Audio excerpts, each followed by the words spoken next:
আমাদের স্নেহের নাসির উদ্দিন পাটোয়ারি এনসিপির মুখ্য সমন্বয়ক ঢাকা ৮ আসনে একটা ব্যাটেল গ্রাউন্ডে তাকে আমরা সেনাপতি হিসাবে ছেড়েছি। দোয়া করি আল্লাহ যেন তার জীবন তার ইজ্জতকে হেফাজত করেন। এ লড়াইয়ে নির্বাচনী লড়াইয়ে সে যেন বিজয়ী হয়। তার হাতেও আমরা 11 দলের পক্ষ থেকে আজকে আমরা শাপলাকলি তুলে দিলাম।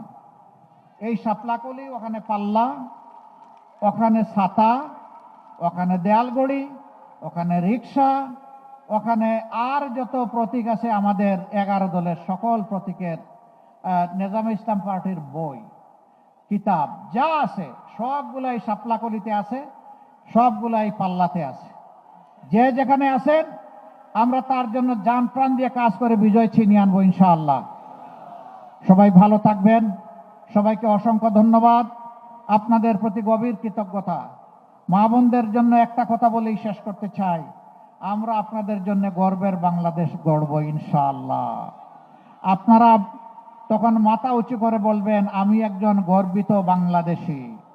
আমাদের জীবনের চাইতে মায়েদের ইজ্জতের মূল্য আমাদের কাছে বেশি। আমরা গৃহে, চলাচলে, কর্মস্থলে, সর্বত্র আমরা আমাদের মায়েদেরকে উচ্চকিত করব। আমি একটি আক্ষেপের কথা বলেই বিদায় নিচ্ছি। একটা দল শুনলাম ইদানিং বলছেন তাদের হাতে দেশ আসলে তারা নাকি দুর্নীতি নিয়ন্ত্রণ করবেন। যাদের সংসদ সদস্য 39 জন গুরুতর ঋণ খেলাপি, কায়দা করে তাদেরকে বানানো হয়েছে ক্যান্ডিডেট, তারা বাংলাদেশের মানুষকে দুর্নীতিমুক্ত করবেন। আল্লাহ হাফিজ। বাংলাদেশ জিন্দাবাদ। 11 দলীয় নির্বাচনী